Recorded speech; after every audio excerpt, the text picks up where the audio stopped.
Yes, good morning to all of you. Sorry for being late. Let me quickly start with our lecture on this last unit on the topic of partnership. Yeah. Now, before I start with the last unit, in the previous unit, that is unit number 2, in the last lecture, there was one reference to section 28, which at that time nobody was in a position to recollect. मैंने बोला था कि lecture में discuss करूंगा, लेकिन तभी बाद में टाइम नहीं मिला था, लेक्चर खत्म हो गया था. सो उसका रेफरेंस पहले डिस्कस कर लेता हूं और उसके बाद में will start with the third unit. Okay, I am assuming that yesterday's holiday must have helped you to recharge your batteries, and now you are totally fresh for the purpose of next topic. Okay, चलिए, हमको कहाँ जाना है?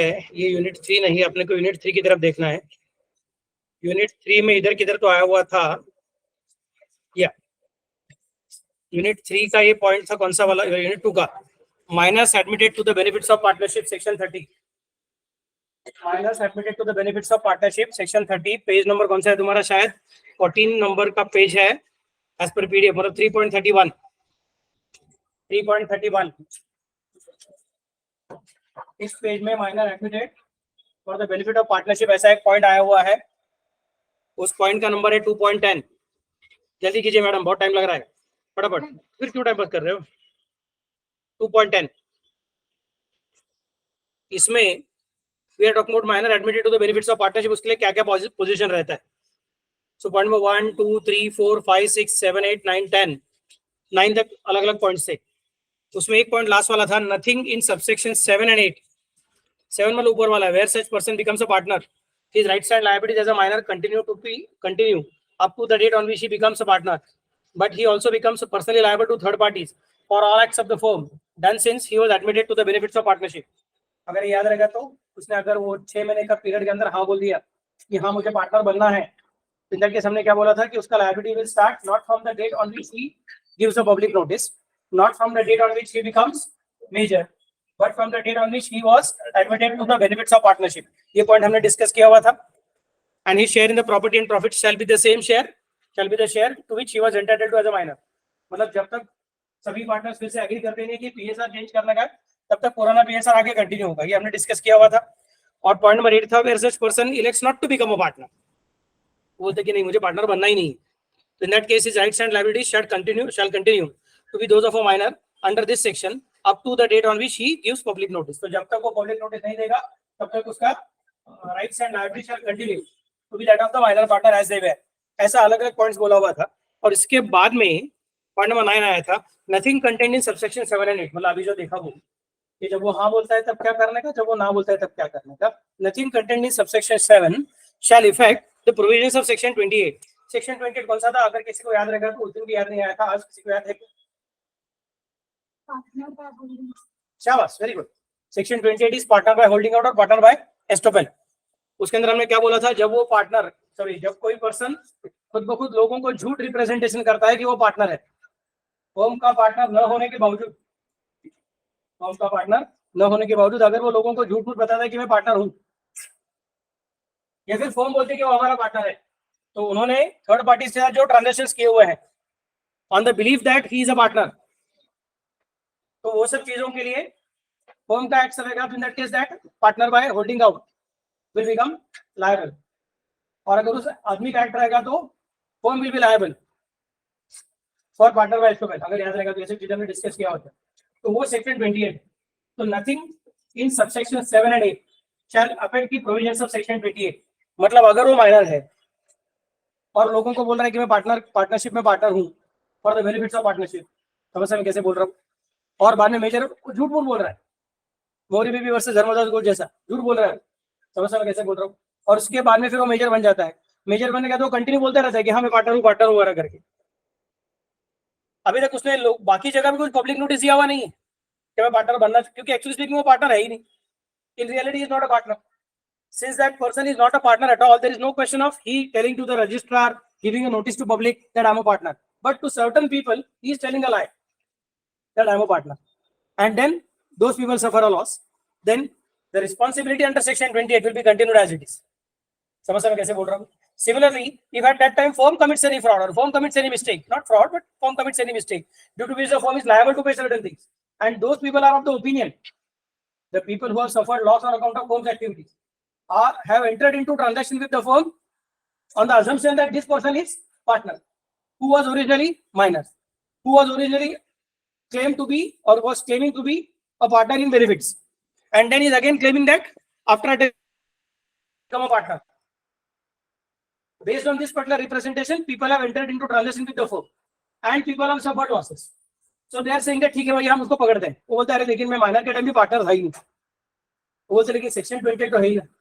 Section 30 अगर तुझे पकड़ नहीं सकता रहेगा क्योंकि तू कभी पार्टनर था ही नहीं. और ऊपर से माइनर वगैरह दुनिया भर की चीजें हम बोलेंगे कुछ फर्क पड़ता नहीं है. Section 28 is still there in application. You will be always caught for that. So section 28 is actually speaking completely different without looking at the person's major or minor abilities. समझ कैसे बोल रहा हूँ? यहाँ पे याद रखो कि वो थर्ड पार्टी से ट्रांजैक्शन करता है. In that case those contracts are anyway void. That is a different story. But वो फर्म के नाम पे अगर कुछ कॉन्ट्रैक्ट करके रखता है, तो फर्म उसको अपना नाम यूज करने को अलाउ कर दिए, तो फर्म के ऊपर जिम्मेदारी या फिर उसके जिम्मेदारी आने वाली है. That's what we are trying to specify. Okay, so here we have completed unit number 2 and now let us go for unit number 3, registration and dissolution of partnership firm, which is page number 3.46. Page number 3.46 अच्छा page है और अच्छा section है, अच्छा points है. फटाफट से पूरा करने का अपने को. क्या क्या बोले देखो भैया, छोटी छोटी चीजें हैं. Registration and dissolution of firm. अब तक हमने देखा कि पार्टनरशिप के लिए किसी कानून के पास से परमिशन लेने की जरूरत नहीं. पार्टनरशिप के लिए मम्मी डैडी कौन है? पार्टनर्स खुद ही mummy daddy. I repeat, partnership के लिए मम्मी डैडी कौन है? पार्टनर्स खुद ही मम्मी डैडी. मम्मी या फिर डैडी में से एक पार्ट कानून प्रोवाइड करेगा और दूसरा पार्ट पार्टनर्स प्रोवाइड करेंगे. ऐसा नहीं बोला हुआ था दोनों पार्ट पार्टनर्स ही प्रोवाइड करेंगे, ऐसा बात करके हो गया था. मैंने बार बार इसके पहले भी बोला हुआ था कि शादी पहले होती है, बाद में हम रजिस्ट्रेशन करने को जाते हैं. कोई लोग शादी ही रजिस्ट्रार के ऑफिस में करते हैं. That's a different story. But ऐसा कुछ कंपल्सन नहीं कि अगर आपको शादी करवाने का चिंता के रजिस्ट्रार के ऑफिस में ही करना पड़े. हम शादी करते तो क्या करते हैं? पहले मुहूर्त निकालते हैं, उसके पहले हम लोग एक दूसरे को पसंद करते हैं, उसके बाद में हम लोग मम्मी डैडी को भी पसंद करवा लेते हैं, फिर मम्मी डैडी के पास से पसंद की मुहर लगवा लेते हैं कि भैया पसंद है करके. फिर उसके बाद में हम लोग पंडित जी के पास जाके मुहूर्त निकाल लेते हैं. उसके बाद हम लोग हॉल वॉल बुक करवा लेते हैं. फिर उसके बाद में हम लोग अपना सब इन्विटेशन कार्ड्स रहता है सबका, आमंत्रण पत्रिका, वो छपवा लेते हैं. फिर हम लोग कैटरर का बुक करवा लेते हैं. यहाँ पे हम लोग रजिस्टर के बारे में नहीं सोचते रहते, हम लोग मैरिज के बारे में सोचते रहते. समझ में कैसे बोल रहा हूँ? फिर वो घोड़े को हायर करने का कि नहीं करने का, फिर घोड़े वाले को करने का, फिर पटाखे वाले को, फिर क्या तुम्हारा बैंड वाले को हायर करने का, वो सब चीज अपना पूरा हो जाता है. उतना होने का शादी पूरा हो जाता है. शादी पूरा होने के बाद में फिर generally with in 7 days people go to registrar's office. They also show that particular invitation card, a copy of that invitation card. क्या हुआ? so and so दिन को यहाँ पे so and so जगह पे हमारा मैरिज हो चुका है. So what is the basic idea here? You are saying that marriage is a different thing and registration is a different thing. Registrar के सामने जाके मैरिज करोगे, काम ही खत्म. तो देयर इज नो डिफिकल्टी. फिर वो आमंत्रण पत्रिका वगैरह को लेके जाने की जरूरत नहीं, फिर तुमको बैंड बाजा भारत लेके जाने की जरूरत नहीं. It's a very easy thing for the purpose of doing. But if you are saying that नहीं सर, हमारा रिलेशनशिप पहले हो जाता है और बाद में कानून ने भी उस पर अपनी मोहर लगवानी चाहिए कि हमको भी पता है कि इनकी शादी हो चुकी है, तो हम उनके पास सेपरेटली आते हैं. वो जो सिचुएशन है सेम टू सेम सिचुएशन यहाँ पे पार्टनरशिप के बारे में होती है. What we are trying to specify कि पार्टनरशिप फर्म को क्रिएट करने का है तो रजिस्ट्रार का मदद लो, ऐसा नहीं बोला हमने, बल्कि पार्टनरशिप फर्म को अगर कानूनन तुमको रिकॉग्निशन चाहिए रहेगा तो रजिस्ट्रेशन करवाना है कि हमारी पार्टनरशिप है, कि हमको नोटराइज करके लेने का है. नोटराइज नहीं बोल सकता हूं मैं, बल्कि रजिस्टर करवा के लेने का है. और government department is aware that this relationship is not that of a को-ओनरशिप.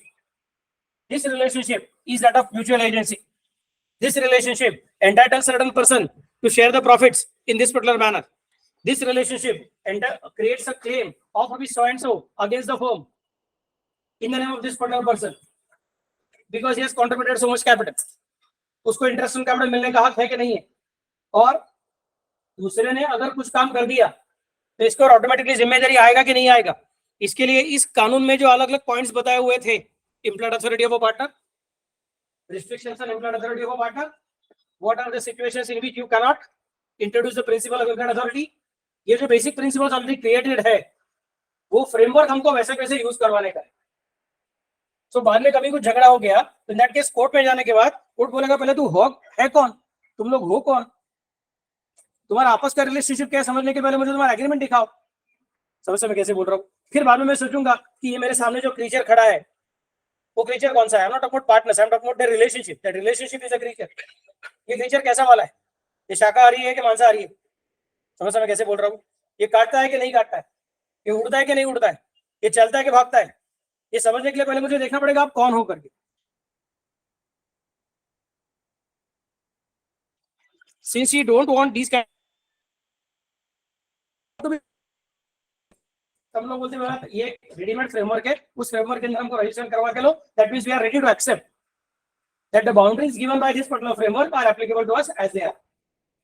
And if there is any special point which you want to keep separate as compared to the basic framework, then that will be mentioned by us in our agreement. But wherever our agreement is silent, in that case the framework is going to be in picture.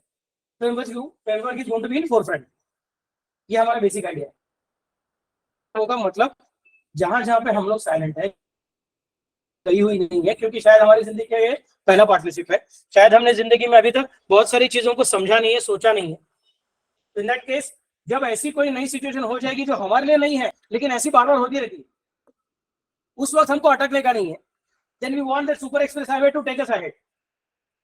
तो we are saying ठीक है भैया फिर क्या करवा लो, registration करवा के ले। समझ रहे मैं कैसे बोल रहा हूँ? That is going to be more easy for you. And second part for the purpose of enjoying your life, for the purpose of sharing profits of the business, responsibilities on each other. तो जहां तक हो सके वहां तक इसको हम सिर्फ फैमिली जैसा ट्रीट नहीं करेंगे। फैमिली के जैसा शुरुआत हुआ रहेगा तो भी इसका अल्टीमेट एम अलग है। इसका एम ऑब्जेक्टिव एक दूसरे को सहारा देना नहीं है, इसका एम ऑब्जेक्टिव एक दूसरे का स्किल्स को यूज करके खुद का फायदा करवा के लेना है और दूसरे को भी अपना फायदा करवा के देना है। So in that case registration becomes more important. In case of marriage if you don't register still that there was a relationship of marriage, and ultimately people are not expecting that they're going to marry each other for the purpose of making profit by using each other's skills. तू भी थोड़ा profit करवा ले, मैं भी थोड़ा profit करवा लेता हूँ। That is not the way in which we are thinking of marriage. तो वो अलग सिचुएशन है, यहाँ पे अलग सिचुएशन है। तो आपने तो सीखना क्या, रजिस्ट्रेशन के लिए पार्टनरशिप एक्ट ने क्या क्या बोल के रखा है। मतलब the moment you register then the framework is going to get attached to you. This is a simple point. The moment you get register then framework is going to get attached to you, then partnership act is telling you कि फिर registration कैसे कैसे करना चाहिए, कौन सा चीजें तुम्हें पहले करवाना चाहिए तो हम लोग रजिस्टर करवा के रहेंगे। नहीं तुम बोलोगे सर मैं ना नोटिस भेज दूंगा पार्टनरशिप का रजिस्टर को कि मैं हम लोग पार्टनरशिप फर्म है। Is it the way in which you are supposed to get registered? What is the way in which it should be? जैसा मैंने तुमको बोला कि मैरिज के बारे में अगर रजिस्ट्रेशन करने का तो क्या करना पड़ेगा, तो मैरिज रजिस्टर के ऑफिस में लड़के को लड़की को दोनों को जाना पड़ेगा, दोनों को जाना पड़ेगा। एक जा रहा है बोल रहे हैं वो मेरा हस्बैंड ऑफिस में चला गया तो मैं आगे, तो दैट्स नॉट किसी तो हस्बैंड आता है बोलते वो उसका कुछ तो ऑफिस का मीटिंग था तो वो वहां पे चली गई, मैं आ गया हूँ, मैं साइन करता हूँ उसके बिहाफ पे भी पावर ऑफ अटर्नी लेके आया। ये सब नहीं चलता, हम बोलते दोनों साथ में आ जाए। और अगर उसी दिन मैरिज रहेगा तो काम ही खत्म। उस दिन मैरिज नहीं रहेगा, पहले हो क्या रहेगा, तो नेट केस उसका आमंत्रण पत्रिका इन्विटेशन कुछ तो कार्ड छपा रहेगा, जहाँ पे हॉल था वो हॉल का रजिस्टर का एंट्री कुछ तो रहेगा क्या भाई ये 100 दिन ये फैमिली से मैरिज करवा के लेता है, उसका कुछ तो कॉपी लेके आओ। फिर मैं लिख दूं क्या भाई 100 डेट से मैरिज है। याद रखो डेट बहुत इंपॉर्टेंट है, क्योंकि in that case what happens after the marriage whatever properties are created those properties are considered to be common properties. यार समझ मैं कैसे बोल रहा हूँ? तो अगर सपोज मैरिज एक दिन हो गया, रजिस्ट्रेशन दूसरे दिन करने को जा रहे हो, 10 दिन के बाद, 1 महीने के बाद, 4 महीने के बाद, 1 साल के बाद, जनरली वो बोलते कि इतना लेट नहीं करना करता है, बट ऐसा कुछ करने को जा रहा है, उसके बीच में कुछ प्रॉपर्टी क्रिएट किया रहेगा, उसमें झगड़ा नहीं होना चाहिए प्रॉपर्टी किसका है। So we want some proof कि भैया मैं तो आप शादी क्यों नहीं आया, आपने मुझे बुलाया नहीं था, मैं रजिस्टर हूँ, आपने मुझे बुलाया नहीं, अब मेरे पास आके बोल रहे हो कि लिख दो हमारा मैरिज हो चुका है। तो इसके बाद में आपको बहुत सारे फायदे भी हो सकते हैं, इसके बाद में आपको बहुत सारे नुकसान भी हो सकते हैं। तो कौन से दिन से मैरिज हो गया ये मुझे पता रहना चाहिए। क्या समझ सकते कैसे बोल रहा हूँ? These are very important points. So what we are saying, invitation card लेके आ जाओ, फोटो रहेगा तो फोटो भी लेके आ जाओ। समझा मैं कैसे बोल रहा हूँ? और विटनेस लेके आ जाओ कोई तो तुम्हारे साथ भी।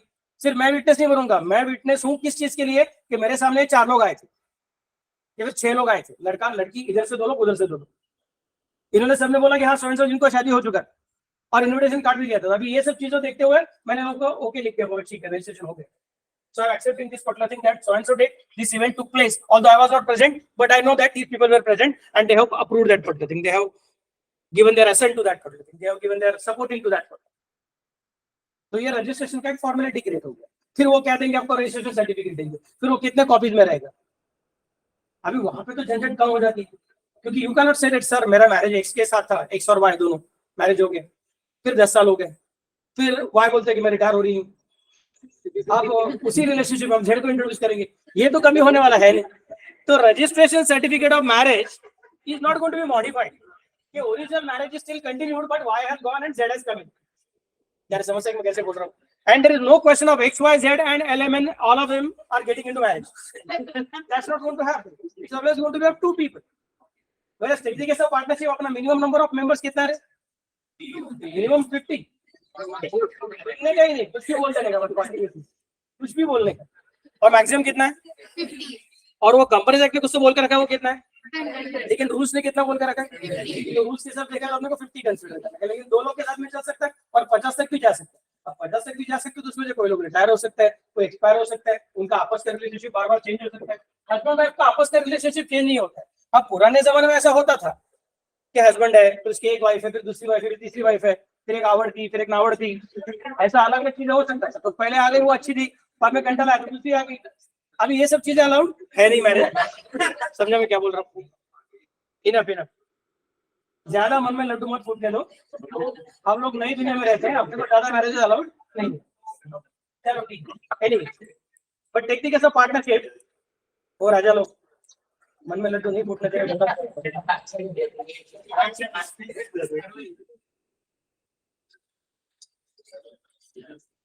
कभी भी याद रखने का, कोई भी सिचुएशन में अगर ऐसा कुछ अपने को क्लास में सब लोगों के मन में लड्डू फूट रहा ऐसा लगना चालू हो गया, तो हम लोग उसमें से जल्दी बाहर निकलने का कोशिश करेंगे। क्योंकि जनरली क्या होता है, प्रोफेसर का ध्यान रहता है, फिर वो सबसे लास्ट में जो बात करता है उसके बारे में पकड़ लेता है, तो पूरा क्लास अपने को डराना चालू हो जाता है। So it is better that you should, even if you want to enter into that particular joy of मन में लड्डू फूटना, तो भी एज फार एज पॉसिबल लड्डू को जल्दी से फोड़ के वापस दुनिया में वापस आ जाए, लड्डू के साथ रहने का नहीं। ओके चलो ठीक है। Anyway what I was trying to tell you was, तो मैरिज रिलेशनशिप का रजिस्ट्रेशन बहुत इजी है, उसमें झंझट ही नहीं। उसका रजिस्ट्रेशन सर्टिफिकेट बार बार चेंज होने का टेंशन ही नहीं। एक तो रजिस्ट्रेशन है, नहीं तो डिवोर्स है, खत्म। समझ मैं कैसे बोल रहा हूँ? There is nothing like modification, but take the case of marriage relation, partnership relationship, there are going to be modifications, like a new partner is getting admitted, one of the partners is getting retired, some partners are dying, or nobody is dying, nobody is retiring, nobody is admitted, but the partners have decided to change their PSR, or the partners have decided to introduce somebody else as a working partner, to whom more salary is going to be provided than what was already agreed in the initial agreement. तो ये बार बार चीजें हो सकती है, क्या हो सकती है? इसका मतलब वो रजिस्ट्रेशन सर्टिफिकेट जो है उसमें भी मॉडिफिकेशन भी होना पॉसिबल है। फिर वो रजिस्ट्रार को अपने को कब बताना पड़ेगा, रजिस्ट्रार उसके लिए क्या क्या चीज करेगा, और ये बताने का मोड्स कौन सा रहेगा, ये सब चीजें अपने को सीखने का। This is the first part of this unit, it is about registration. And second part of the unit is going to be about dissolution, के पार्टनरशिप को डिसॉल्व करना कैसे डिसाइड किया, तो क्या क्या चीजों को अपने को याद रखना पड़ेगा। इसमें जो सीख रहे हो वो सब चीजें बिल्कुल भी भूलने का नहीं। अगले साल ग्रुप 2 में अगर आपका सिलेबस सेम टू सेम रहा, उसमें पार्टनरशिप फिर से बार आ गया, इन दैट केस पार्टनरशिप में ये सब चीजें अपने को सीखना पड़ेगा। सर इसको अपने को अकाउंटिंग ट्रीटमेंट देखना पड़ेगा। अभी मैं सिखा रहा हूँ आपको लीगल ट्रीटमेंट, बाद में सिखाऊंगा उसका accounting treatment.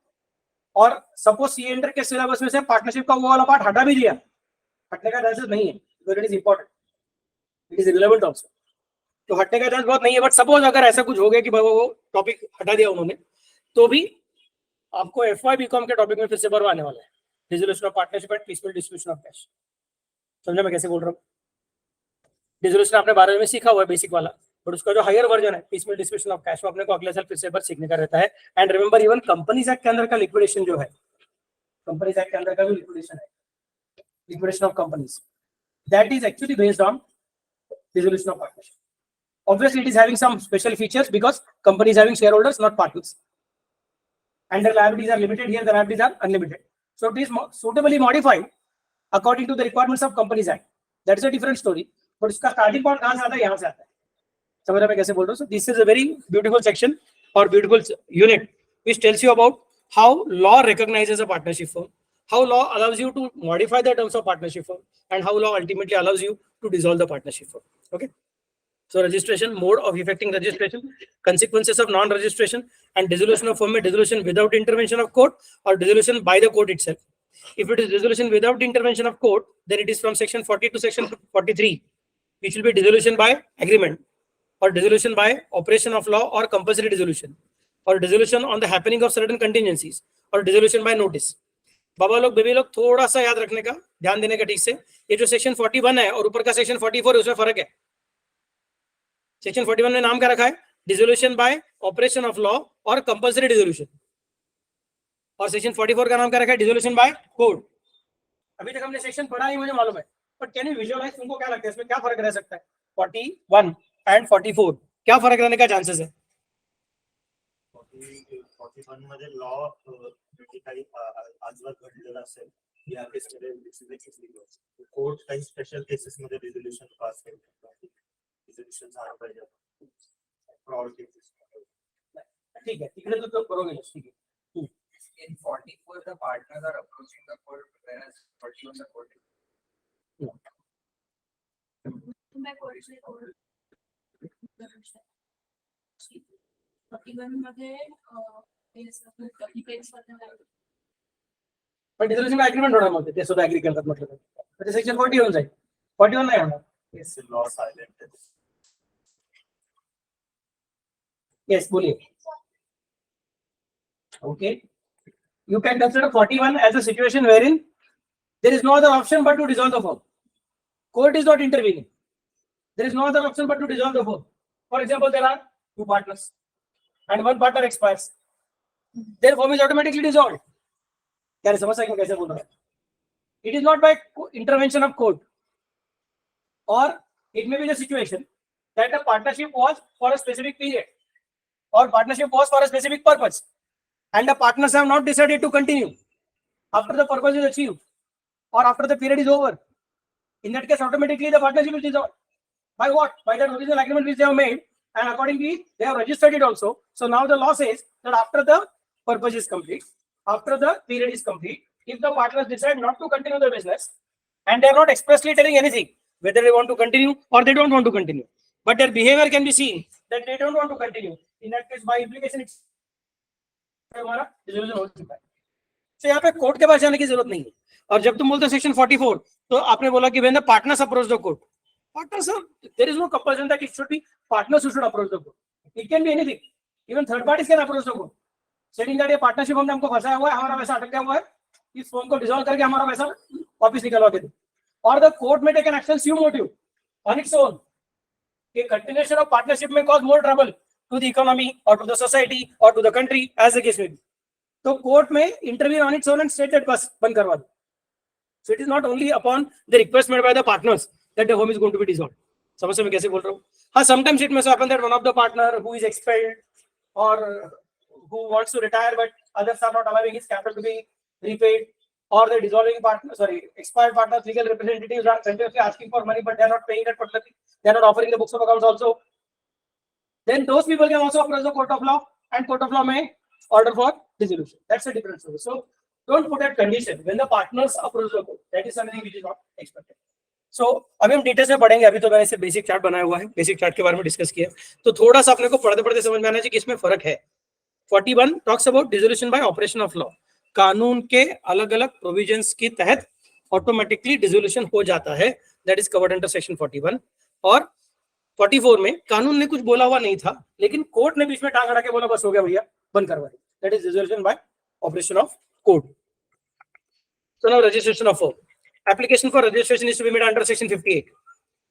The registration of the firm may be effected at any time by sending by post or delivering to the registrar of the area in which any place of business of the firm is situated or proposed to be situated a statement in the prescribed form and accompanied by the prescribed fee. तो एक ही sentence में क्या क्या चीजें बोलता है? Registration of a firm may be effected at any time. At any time. मतलब it can be either on the date on which the agreement is entered into, or it can be even before the agreement is going to be entered into, or it can be after the agreement is made by the partners that we are going to make the partnership for. इसलिए उन्होंने आगे कैसे बोल के रखा है, registration of a firm may be effected at any time by sending by post or by delivering to the registrar of the area in which any place of business of the firm is situated. Situated म्हणजे काय रे, past tense, त्याचा business आहे. or proposed to be situated म्हणजे they are giving you this permission of registration beforehand, before starting the business. तो agreement अभी करके रखा हुआ है, बिजनेस अभी स्टार्ट होने का बाकी है, तो शायद हम लोग एग्रीमेंट कर चुके हैं कि हमको पार्टनरशिप करवाने का है. हम एग्रीमेंट कर चुके हैं हमारा पार्टनरशिप करवाने का, और ये पार्टनरशिप कहाँ बिजनेस करेगी तो अभी तक हमारा फिक्स नहीं, उसके लिए हमने अभी तक जगह बुक किया हुआ नहीं, लेकिन हमको वो एरिया मालूम है कौन सा है, वो पुणे में करने वाले कि मुंबई में करने वाले हैं, कि किधर औरंगाबाद में करने वाले हैं, कि किधर नासिक में करने वाले हैं, कि बेंगलोर में करने वाले हैं. तो एरिया अपने को पता है, बट अपने को परफेक्ट बिल्डिंग कौन सा, लोकेशन कौन सा अभी तक पता हुआ नहीं. In that case you are to specify the registrar of the area where either your business is situated और the business is proposed to be situated. Second part, they are telling you कि how to send the application.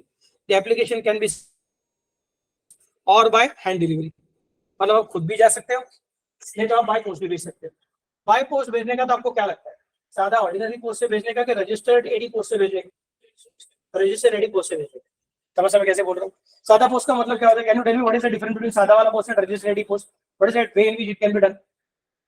आज मैं तबियत ठीक नहीं कहा, बोला ordinary post से भेजने का है या फिर रजिस्टर एडी पोस्ट से भेजने का है, क्या फर्क है दोनों में?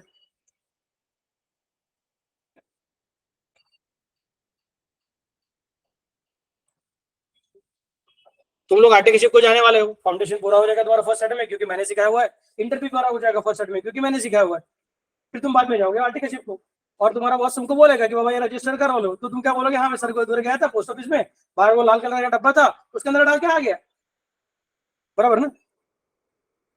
फिर नहीं सर मैं पोस्टमैन को बोला बाहर आ जाओ आपको देता हूँ. रजिस्ट्रार के ऑफिस में भेजने के लिए पोस्ट ऑफिस को यूज करने वाले हो और फिर से बोलते हो रजिस्टर रेडी करो, मतलब रजिस्टर किसका? There is a difference in that particular thing. You have to identify first of all how the post works. हम लोग क्या है ना, हम लोग नए जनरेशन के लोग, व्हाट्सएप जनरेशन के लोग, तो हमको तो कुछ पता ही नहीं है कि ट्रांजैक्शंस किस तरह से रिकॉर्ड किए जाते हैं. जो चैनल है उस एक चैनल में एक ही मेथड सबके लिए एप्लीकेबल है. मैक्सिमम क्या रहता है आपके पास, लास्ट सीन स्टेटस दिखाने का नहीं, बराबर. मैक्सिमम क्या रह सकता है आपके पास, ब्लू टिक देने का नहीं, that is only thing. But double tick तो आता ही है. You can not disable double tick, you can maximum disable blue tick. समझ में कैसे बोल रहा हूँ. लेकिन ये याद रखने का कि अगर तुमने ब्लू टिक डिसेबल किया तो बाकी लोगों ने अपना ब्लू टिक डिसेबल नहीं किया रहेगा तो भी उनका ब्लू टिक तुम्हारे लिए बंद हो जाता है. समझ में कैसे बोल रहा हूँ. अब ये व्हाट्सएप ने ऐसा सब क्यों करने की कोशिश किया रहेगा, पहले सिंगल टिक, बाद में डबल टिक और बाद में blue tick? What is the purpose of that particular thing?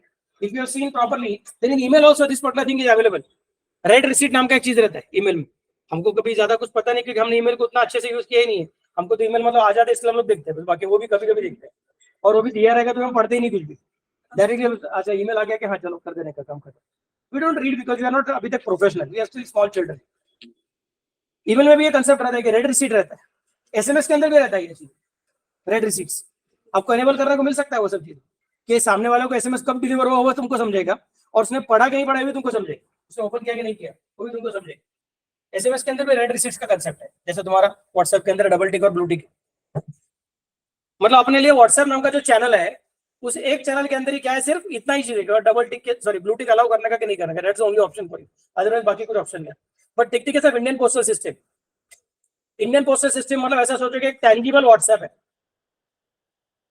WhatsApp तुम्हारा तो सॉफ्टवेयर है ना, तो उसमें तुमको टैंजिबल कुछ दिखता नहीं है, तुमको सिर्फ उसका इंटरफेस दिखता है, बाकी कुछ दिखता नहीं. पीछे क्या हो रहा है, वो सर्वर में क्या क्या प्रोग्राम्स है, प्रोग्राम का कौन सा कोड क्या है एग्जीक्यूट कर रहा है, तुमको कुछ दिखता नहीं. वेयर टेक्निक ऐसा post office it is a tangible WhatsApp. वो क्या करेगा, तुम्हारे पास से पहले तुम उसको आके मैसेज दोगे, तो you send message to whom, although you are thinking that you are sending message to your friend or you are sending message to your professor, in reality you are sending message to WhatsApp, telling to WhatsApp कि ये number पे message भेजना. तो धीरे धीरे intermediary कौन है, WhatsApp का सर्वर. क्या समझ सकते कैसे बोल रहा हूँ. और ऊपर से तुम क्या बोलते हो, जिस तरह से मैं इंडियन पोस्ट में जाता हूँ तो मेरा दो अलग अलग तरीके का मैसेज रह सकता है. एक कौन सा, पोस्ट कार्ड, कोई भी पढ़ सकता है। पोस्टमैन चल चल के घंटा लाया तो एक बार पोस्ट कार्ड निकल के पढ़ना चाहिए, ऐसा लिखा है कैसा करके पढ़ के जा सकते हैं, बराबर। तो उसमें प्राइवेसी बिल्कुल नहीं है। पर तुमको लगता है ठीक है ये कुछ इतना प्राइवेट मैसेज है नहीं, हमारे घर में 100% था वो एक्सपायर हो गया पता नहीं, तो पोस्टमैन ने पढ़ा के किसी और ने पढ़ा के हमको कुछ फर्क पड़ता नहीं है। नहीं तो सिर्फ मैरिज का इन्विटेशन देने का है, पोस्टमैन ने पढ़ा तो उसको तो आने को मिलने वाला है नहीं, that not to worry about that problem. You can send certain common messages which you are not very much interested in keeping private. That can be sent by just using a postcard. वो post card रखे तो Indian कैसे क्या बोलेंगे, post card cannot be printed by you, post card should be taken by you from post office. क्या समझ सकते कैसे बोल रहा था, उसका तुमको अलग से स्टैम्प सेपरेट लगाने की जरूरत रहती नहीं थी, अभी उसका भी स्टैम्प्स का सिस्टम आ चुका है, because they will have to charge for the purpose of communication, तो आपका काम करके देंगे। दूसरा कौन सा रहता है फिर तुम्हारा अंतर्देशीय पत्र, इनलैंड लेटर, उसको तुम क्या करते हो बंद करके रखते हो, ऊपर सिर्फ एड्रेस रहेगी, अंदर क्या पढ़ने को नहीं होगा, तब तक वो खोलेंगे नहीं तब तक, और वो यहाँ खुल गया इन दैट केस बाद में बंद करने को नहीं होता। समझ में कैसे बोल रहा हूँ, तो automatically what will happen, the reader will come to know कि बाबा प्राइवेट मैसेज था लेकिन किसी ने पढ़ा हुआ है। तो पोस्ट ऑफिस को फिर पोस्टमैन को पता रहता है कि बाबा आपने को कितना भी घंटा लगा तो इसको खोल के देखने का नहीं। सबको समझने में कैसे बोल रहा हूँ, तो यहाँ पे दो टाइप का सर्विसेज मिली है, एक नॉन प्राइवेट सर्विस, दूसरा प्राइवेट सर्विस। समझ में कैसे बोल रहा हूँ, ये तो हो गया बेसिक सर्विस। फिर तुम तुम्हारा खुद का एनवलप यूज कर सकते हो, उनका इनलाइन लेटर यूज करने का नहीं, तुमको खुद को अलग बाबा गुलाबी कलर का चाहिए सर हमको चाहिए रहेगा ना किसी को, तो दैट कैन बी, फिर किसी को लाल कलर का चाहिए, हो सकता है किसी का प्यार ज्यादा रहेगा किसी का प्यार कम रहेगा, तो उसके हिसाब से तो then you can use your own letter head, you can use your own systems. सिर्फ प्यार की बात नहीं है, अगर कोई कंपनी अपना ऑफिशियल लेटर भेजना चाहती है तो company would always like to send by using its own trademark वाला लेटर हेड। समझ में कैसे बोल रहा हूँ, तो उसको क्या करना पड़ेगा, फिर खुद का एनवलप यूज करना पड़ेगा, उसका स्टैम्प वैम्प लगाना पड़ेगा, अलग अलग चीजें, उसके अंदर कितना वेट रह सकता है, ज्यादा वेट रहेगा तो ज्यादा स्टैम्प, कम वेट रहेगा तो कम स्टैम्प, क्योंकि पोस्टमैन के कंधे को ज्यादा वजन नहीं होना चाहिए। समझ में कैसे बोल रहा हूँ, that's a simple logic, because we are going to carry that particular thing for you, that's a simple idea. तो ये सिस्टम किसने डिजाइन किया, ब्रिटिश ने डिजाइन किया। फिर अभी ये तो चाह मालूम पड़ गया कि बाबा उनके साथ मुझे कैसे डील करना है। अभी सेकंड पार्ट, मैं डिलीवर कैसे करूँ, वो डिलीवर कैसे करेंगे अलग बात है, बट मैं कैसे डिलीवर करूँ उनके पास, मेरा लेटर उनके जाएगा कैसे, तो उनको घर पे फोन करके बोलाऊंगा आ जाओ घर पे लेके जाओ करके, डंजो जैसा कुछ समझा मैं कैसे बोल रहा हूँ। वो सब चीजें नहीं करने का अपने को, तो क्या करना पड़ेगा, तुमको पोस्ट ऑफिस में जाना पड़ेगा।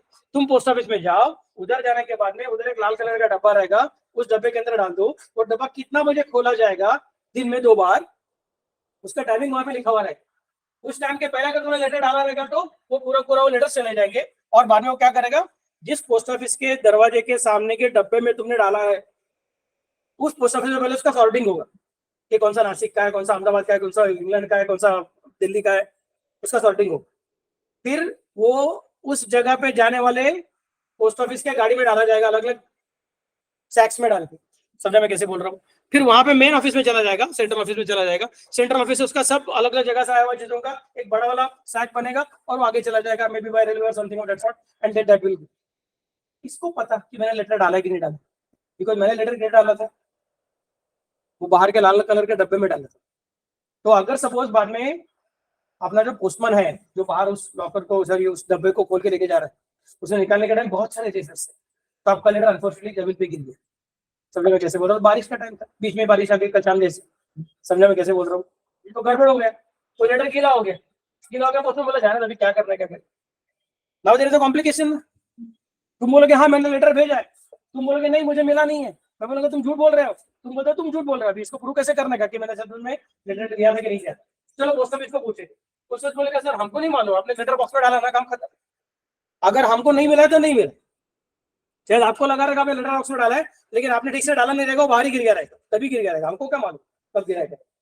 समझा मैं कैसे बोल रहा हूँ, तो this is a very complicated. तो मैं पोस्ट ऑफिस को क्या बोल सकता हूँ, भैया नहीं ऐसा नहीं करेंगे, मैं ना बाहर के लाल कलर के बॉक्स में नहीं डालता हूँ, मुझे जब लेटर डालने का है तो मैं पोस्ट ऑफिस जब खोला है तब अंदर आता हूँ, पोस्ट ऑफिस के अंदर जाऊँ, लाल कलर का बॉक्स पोस्ट ऑफिस बंद रहेगा तो बाहर खड़ा रहता है, और उसमें तुम लेटर डाल सकते हो, that's a different story, that is a letter box. समझा मैं कैसे बोल रहा हूँ, ये अलग चीज है। अभी तुम बोल रहे हो कि नहीं मुझे पोस्ट ऑफिस के अंदर जाना है, बॉक्स के अंदर नहीं जाना है।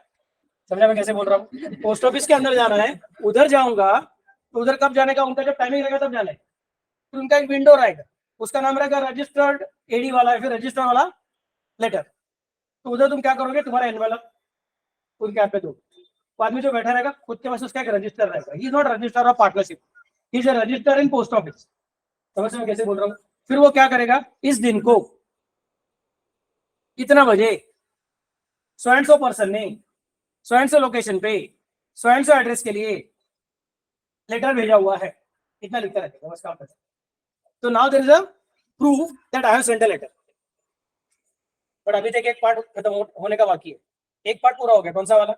मैंने डाला कि नहीं डाला, प्रूव हो गया। बट अभी यहाँ से उधर जाएगा, फिर उनका जीपीओ में जाएगा, जनरल पोस्ट ऑफिस में जाएगा, फिर उधर से आगे डिस्ट्रीब्यूट हो जाएगा, फिर बीच में अगर किसी पोस्टमैन के हाथ से गिर गया तो क्या समझ सकते कैसे बोल रहा हूँ, कुछ भी प्रॉब्लम हो गया तो then that is going to be very difficult. तो तुम बोलोगे कि सर मुझे मिला नहीं, तो किधर गया पता नहीं, अभी किधर गया तो समझा मैं कैसे बोल रहा हूँ। आपने डाला रहेगा, मैं आपको ना नहीं बोल रहा हूँ, झूठ बोल रहा नहीं बोल रहा हूँ, लेकिन मुझे भी मिला नहीं। Now how can you stop that person from denying that he has received the letter or not received the letter? तो कैसे करने का? हम बोलते फिर क्या करने का मालूम है? वो जो अंदर आदमी बैठा था जिसके हमने रजिस्ट्रेशन करके लिया, उसको बोलने का राजा और एक कार्ड बना के लो, एक सेपरेट कार्ड। वो कार्ड पोस्ट ऑफिस में बनाया हुआ रहता, हमने बनाया हुआ नहीं रहता है। समझा मैं कैसे बोल रहा हूँ? उसको फिर से भेजने वाले का नाम, भेजने वाले का पता, और रिसीव करने वाले का नाम, रिसीव करने वाले का पता, वो लिखा जाता है। अभी वो कार्ड है, वो कुछ एनवेलप कुछ नहीं है, तो वो ओपन है और वो मेन लेटर के साथ, मेन एनवेलप के साथ स्टेपल किया जाएगा। समझ मैं कैसे बोल रहा हूँ? फिर अभी नंबर 1, तुम पोस्ट ऑफिस में गए, तुमने रजिस्ट्रेशन करवा के लिए कि वो मैंने लेटर भेजा हुआ है, इस दिन इस जगह पे इसको इसने लेटर भेजा है करके, ये उनके रजिस्टर में पहुंचा गया, और ऊपर से तुमने एक कार्ड एक्स्ट्रा बना के लिया जिसमें तुम्हारा नाम, तुम्हारा पता, रिसीवर का नाम, रिसीवर का पता लिखा हुआ है, और अभी वो कार्ड तुम उस एनवेलप को स्टेपल करने वाले हो। अब वो कार्ड के साथ एनवेलप पोस्टमैन वहां पे ले जाएगा, फिर वहां पे कार्ड चला जाएगा और लेटर भी चला जाएगा। फिर रिसीवर को क्या करना पड़ेगा? उस कार्ड के ऊपर साइन करना पड़ेगा कि मुझे ये लेटर मिला है सो एंड सो दिन पे, सो एंड सो टाइम पे। फिर वो कार्ड पोस्टमैन को वापस देगा, फिर पोस्टमैन अपने पोस्ट ऑफिस को वापस देगा, फिर इसका पोस्ट ऑफिस बोलेगा अरे किसने भेजा था? अच्छा आनंद सर ने भेजा था क्या? आनंद सर का पोस्ट ऑफिस सो एंड सो है, तो वहां पे भेजो। फिर वो मेरे पोस्ट ऑफिस में आएगा, फिर मेरे पोस्ट ऑफिस का पोस्ट ऑफिस फिर से उसको उठाएगा और मेरे घर पे लेके आएगा, बोलेगा सर आपने लेटर भेजा था, सामने वाले ने बोला हुआ, ब्लू टिक आ गया। समझ में कैसे बोल रहा हूँ? That's the basic idea of blue tick in tangible system. तो ये क्या बोलते हैं कि बाय पोस्ट भेजो, तो बाय पोस्ट भेजो मतलब कैसे भेजने का? बाय डिफॉल्ट रजिस्टर रेडी करके भेजते हैं। तो अगर बोलोगे सर हमारा जो है कुछ पर्टिकुलर्स है, तो हम लोग एक फॉर्म भरेंगे और एनवेलप में डाल के पोस्ट बॉक्स में डाल देंगे, तो बोलेगा this is not a proper method of sending the things. WhatsApp में बाय डिफॉल्ट ब्लू टिक है, सामने वाला डिसेबल कर सकता है, that's the only thing, but एक ही सर्विस है सबको। समझो मैं कैसे बोल रहा हूँ? यहाँ पे वैसा नहीं, यहाँ पे अलग अलग टाइप का सर्विस है। सो बाय पोस्ट बोलोगे तो बाय पोस्ट लेकिन कौन सा ऑफिशियल डॉक्यूमेंट है, तो it is better that it should be sent always by registering, it should not be by using post box. सबको समझा क्या मैं क्या बोल रहा हूँ? Please remember any communication channel which you are thinking, electronic communication channel, let it be SMS, let it be email, let it be WhatsApp और तुम्हारा टेलीग्राम, कुछ भी और सब चीजें, if they want these channels to be used in the court of law as proof for the purpose of communication, then they would always incorporate all those facilities which are provided by post office. क्योंकि post office का system किसने बनाया मालूम है? British ने बनाया।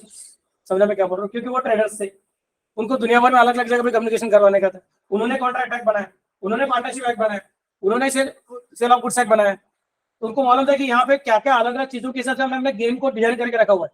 तो इस गेम को पूरा करने का काम कौन करने वाला है? कम्युनिकेशन चैनल्स करने वाले। तो कम्युनिकेशन चैनल में जो जो चीजें हैं उसको यूज करते हुए तुमको आगे जाने का। समझ मैं कैसे बोल रहा हूँ? Are you getting the point?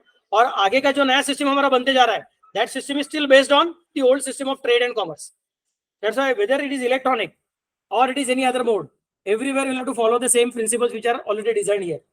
समझ मैं कैसे बोल रहा हूँ? कम्युनिकेशन के लिए याद रखने का, सामने वाले को मिला है ये प्रूव करने का तुम्हारे पास कुछ ना कुछ ताकत रहना चाहिए। इनफैक्ट मेरे ख्याल से तुमको ये शायद सर ने सिखाया रहेगा ऑफर एंड एक्सेप्टेंस के अंदर भी, कि तुम्हारे पास पहुंच गया तो बाद में तुमने पढ़ा नहीं पढ़ा, तुमको समझा नहीं समझा, इंपॉर्टेंट नहीं रहता है। ब्लू टिक आ गया मतलब हो गया। सर नहीं, मैं सिर्फ ऐसे ही मतलब क्लास लेक्चर चालू था बीच में ऐसे थोड़ा सा देखा, ब्लू टिक आ गया, मैं बंद किया, पढ़ा नहीं सर मैंने, that is okay. Blue tick आ गया मतलब डिलीवर हो चुका है, आपने पढ़ चुका है। That's the principle to be kept in mind. समझो मैं कैसे बोल रहा हूँ? Anyway, let us go back again. The registration of a firm may be effected at any time by sending by post or delivering to the registrar of the area in which any place of business of the firm is situated or proposed to be situated. मैं थोड़ा सा confuse हूँ, मुझे आपकी मदद चाहिए है, please help me. Can I register something which is not yet agreed? मतलब एग्रीमेंट तुम्हारा पहले होना ही चाहिए। फिर वो sir propose to be situated ऐसा क्यों बोल के रखा है? एग्रीमेंट होना चाहिए लेकिन बिजनेस चालू होना चाहिए ऐसा कंडीशन नहीं। क्या समझ सकते कैसे बोल रहा हूँ? I am repeating again, agreement नहीं हुआ है लेकिन रजिस्टर करने को जा रहे, तो रजिस्टर क्या करेगा राजा? एंगेजमेंट को रजिस्टर नहीं करते, मैरिज को रजिस्टर करते हैं। क्या रे, समझ कि मैं क्या बोल रहा हूँ? उसका ऑफिस का नाम भी क्या रहता है? और सब register of marriage, not engagements. Simple याद रखना, एंगेजमेंट को डिवोर्स नहीं रहता है, बोलो ना, एंगेजमेंट को डिवोर्स रहता नहीं है, मैरिज को डिवोर्स रहता है, क्योंकि marriage is a legal contract. Are you getting the point? Engagement is not a legal contract. तो अंगूठी डालने का, अंगूठी निकालने का, खत्म। मुझे नहीं अच्छा लगा अंगूठी, टाटा, हो सकता है, that's not a problem. There is no special thing which is required because it is not registered also. तो भैया यहाँ पे भी याद रखना, पार्टनरशिप में अगर तुम्हारा सिर्फ एग्रीमेंट हो चुका है, बिजनेस चालू होने का बाकी है, तो भी तुम रजिस्ट्रेशन कर सकते हो because agreement has taken place. और एग्रीमेंट ही नहीं हुआ है तो तुम भेज नहीं सकते। सर फिर वो प्रपोज टू बी सिचुएटेड क्यों बोल कर रखा है? They are trying to tell you that agreement हो चुका है लेकिन बिजनेस चालू होने का बाकी है, तो जब तक बिजनेस चालू नहीं होगा तब तक रजिस्टर नहीं कर सकते हो, ऐसा कुछ कंडीशन नहीं। बिजनेस चालू होने के पहले रजिस्ट्रेशन हो सकता है, बट एग्रीमेंट होने के पहले रजिस्ट्रेशन नहीं हो सकता।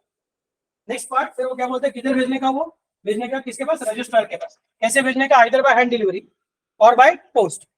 सर मैं खुद नहीं जा रहा हूँ, हमारे सीए के ऑफिस में भेज दिया है और हमारे सीए के ऑफिस का आर्टिकल कलर वहां पे रख के सबमिट करने वाला है, चलेगा क्या? चलेगा।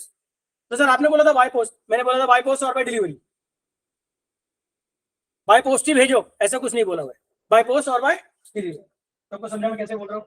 नेक्स्ट पार्ट, और किसको भेजने का? रजिस्टर को। कौन सा रजिस्टर को? Register of the area where your business is either situated or it is going to be situated in future. Next part, and it should be in a prescribed form, a statement in a prescribed form. तो तुमको जैसा अच्छा लगे वैसा लिख के भेजने का नहीं, दोनों का ध्यान नहीं है।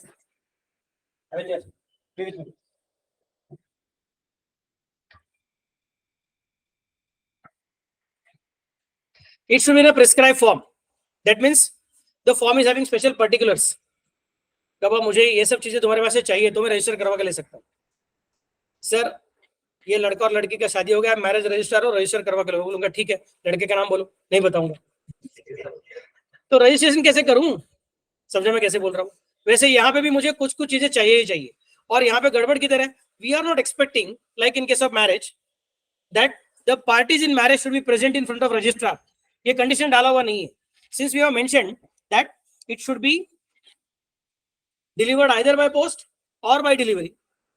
In that case, it is obvious that all partners are not going to be present in front of registrar. और वहां पे अपने को रजिस्ट्रार के ऑफिस में ज्यादा टाइम पास करने का रहता नहीं। In fact for marriage also there is a particular registration form which is required to be filled up first, so that in registrar office the work becomes more easy. कितना बार ऐसा class के इसमें भी गड़बड़ होता है, सिंपल चीजें बोलता रहता बच्चों को कि बाबा तुमको क्या डालने का है, तुम्हारा अपना वो 90 डे चैलेंज का फॉर्म था छोटा सा, उसके अंदर क्या डालने का है तुमको? WRO नंबर, कुछ नहीं, कुछ भी मैं लिख के रखा था कि वहां पे सिर्फ तुम्हारा नंबर डालो, पहले WRO लिखो मत, @ICIR लिखो मत, लेकिन बच्चा लोग जो जो मन में अच्छा लगे सब करते बैठते हैं। मैं क्लियरली बोल कर रखा था कि किसको क्या डालने का है बाबा, यहाँ पे क्या डालो, तुम्हारा फर्स्ट नेम अलग से डालो, यहाँ पे तुम्हारा मिडिल नेम अलग से डालो, यहाँ पे सरनेम नहीं तो फैमिली नेम वो भी डाल के रखो, क्योंकि साउथ इंडियन लोग रहते हैं, उन लोगों का फैमिली नेम अलग नाम का कंसेप्ट रहता है, वो किसी गाँव का नाम डालते वगैरह कुछ अलग अलग चीज रह सकता है, so that is also taken care of. फिर भी लोग अलग अलग चीजें करके रखते हैं। तो अगर मैं सिर्फ इतना ही बोल दिया स्टूडेंट नेम, तो कुछ भी हो सकता है। कोई सिर्फ अपना नाम डालेगा, कोई सिर्फ अपना और पिताजी के नाम का इनिशियल और सरनेम डालेगा, कोई अपना भी इनिशियल, पिताजी का भी इनिशियल और सरनेम डालेगा। हो सकता है ना, नाम बोला ना सर आपने, मुझे अच्छा लगता है ये नाम करके, दैट्स अ कॉम्प्लिकेटेड थिंग। तो ये रजिस्ट्रार के ऑफिस में झमेला नहीं होना चाहिए, इसके लिए हम लोग क्या कर रखते हैं, पहले फॉर्म बना के रखते हैं। तो मैरिज रजिस्ट्रार के ऑफिस में भी पहले फॉर्म भरना पड़ता है, सो दैट उनके पास का टाइम कम से कम लगेगा, because there may be many people who are interested in getting them their marriages registered. Same is the case with the partnership registrar. And the problem is that in partnership registrar, all the partners are not going to be present.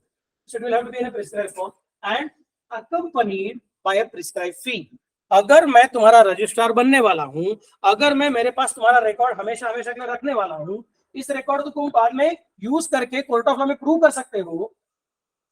इसका मतलब तुम कभी भी मुझे बोल सकते हो, कल मेरे पास कोर्ट ऑफ लॉ के पास नोटिस आ सकता है कि ये पार्टनरशिप कौन सा बताओ, इसका डिटेल्स बताओ, तो तब मुझे सारा का सारा रिकॉर्ड निकालना पड़ेगा। And probably it may be in some register which is already kept down, बाद में दूसरा तीसरा चौथा, क्योंकि आपका पार्टनरशिप है 40 साल पुराना पार्टनरशिप है, अभी तक का झगड़ा चालू है किसी के साथ, तो 40 साल पुराना रिकॉर्ड ढूंढ के निकालने का है मुझे, पहले to maintain it for the entire period ना। और अगर वो कंप्यूटर वाला रहेगा तो नेट केस कंप्यूटर में स्टोर करके रखना है, सब तो जगह नहीं लगता है, ऐसा क्या करते होगा, वो डेटाबेस को करप्ट होने से बचाना पड़ेगा, उसका बैकअप रखना पड़ेगा बार बार, उसमें वायरस अटैक नहीं होना चाहिए, इसलिए उसको प्रोटेक्ट करके रखना पड़ेगा। समझा मैं कैसे बोल रहा हूँ? और जहां पे तुम्हारा हार्ड डिस्क रखा था उधर आग लग गया तो हार्ड डिस्क गया, समझा मैं कैसे बोल रहा हूँ? इलेक्ट्रिकल फ्लक्चुएशन हो गया तो गए अखड्डे में, ये सब झमेला नहीं चाहिए। अगले साल अपने को सीखने का ईएएस नाम का कंसेप्ट है, एंटरप्राइज इंफॉर्मेशन सिस्टम। बड़े बड़े कंपनीज को, बैंक्स को और सबको ये सब मेंटेन करना पड़ता है कि ये सब चीजों को कैसे मैनेज करके रखने का। समझ मैं कैसे बोल रहा हूँ? तो उसको खर्चा लगता है, it's not going to be easy task. तो खर्चे के लिए वो क्या करेंगे, आपके पास से फीस लेने वाले हैं। सबको समझा मैं कैसे बोल रहा हूँ? तो what is supposed to be done? Number 1, it should be to the register of the area where your partnership is situated और is proposed to be situated. It should be in a prescribed form and it should be accompanied by prescribed fee. जो भी partnership का register ने बोला रहेगा उतना fees के हिसाब से भरना पड़ेगा. फिर उसके अंदर क्या क्या रहना चाहिए? फॉर्म का नाम रहना चाहिए. तो since we are accepting that all partners taken together is called as a firm, तो फॉर्म का नाम क्या बताना पड़ेगा? It's like your surname. ये फॉर्म का सरनेम रहने वाला है. Okay, next part, the place और principal place of business of the firm. तो क्या फर्क है प्लेस और principal place of business? Register office. Principal place. Not cities operation on the shoulder.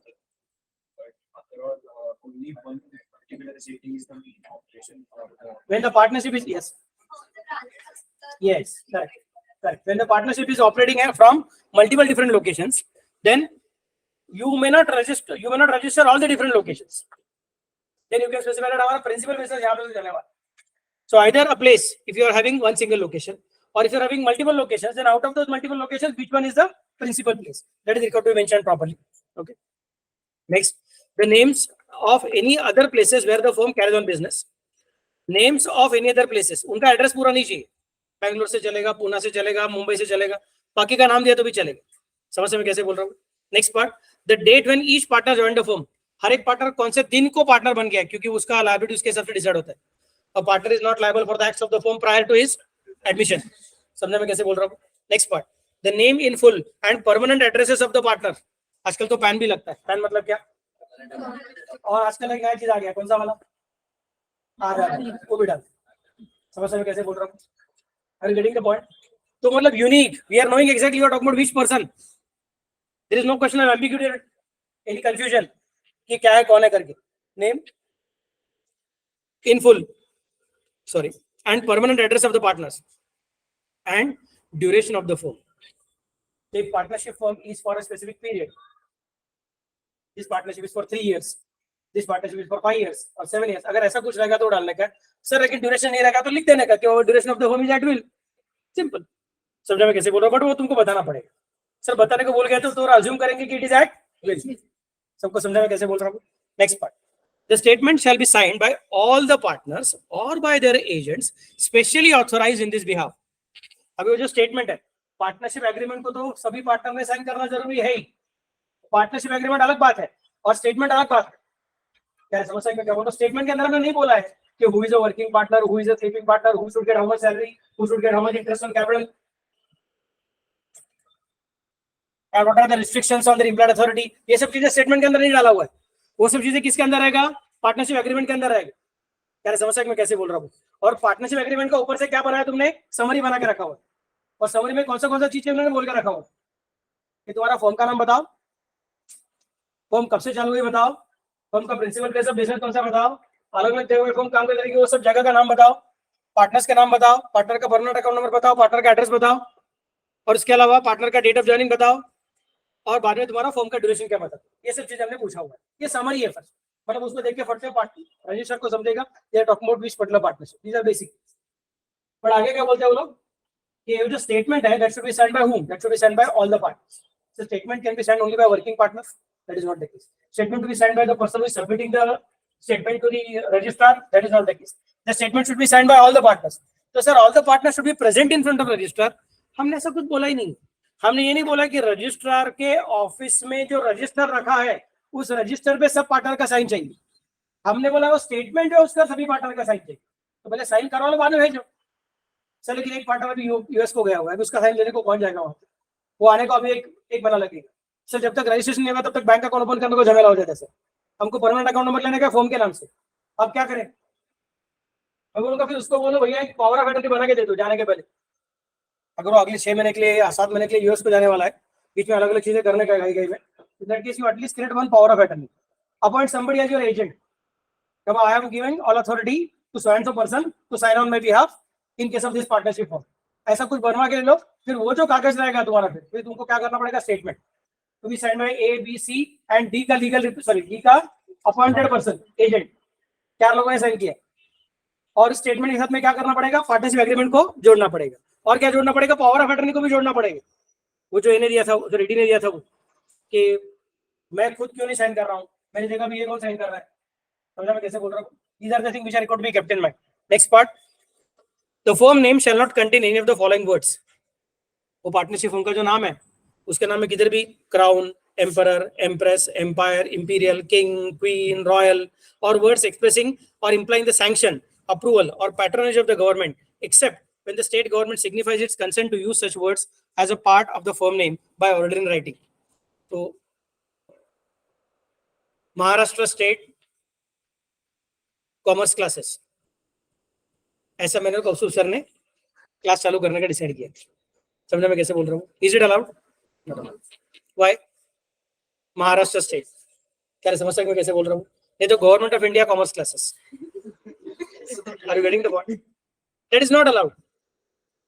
तो जहां पे ऐसा कुछ चीज है कि जिसकी वजह से लोगों को लगा शायद ये गवर्नमेंट ने चालू किया एक्टिविटी है, नहीं तो गवर्नमेंट ने उसको स्पेशल परमिशन दिया एक्टिविटी है, ऐसा लोगों के मन में इंप्रेशन क्रिएट हो जाएगा, तो तुम गवर्नमेंट का गूगल इस तरह से यूज नहीं कर सकते. समझ रहे हो कैसे बोल रहा हूँ. तो कभी भी यूज नहीं कर सकते कि हाँ एक बार यूज कर सकते. कौन सा वाला?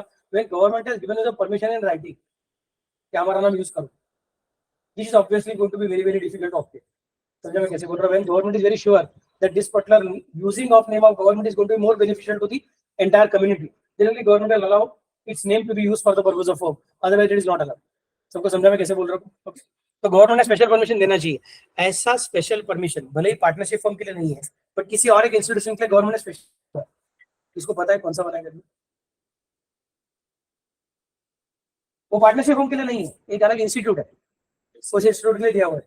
उस इंस्टीट्यूट का नाम है institute of Chartered Accountants of India. अपने नाम में जो चार्टर्ड शब्द है, वो शब्द एक्चुअली स्पीकिंग अभी अलाउड नहीं है बाय डिफॉल्ट. ये चार्टर का मतलब होता है किसी राजा ने दिया हुआ permission. The word charter means किसी राजा ने या फिर रानी ने दिया हुआ परमिशन.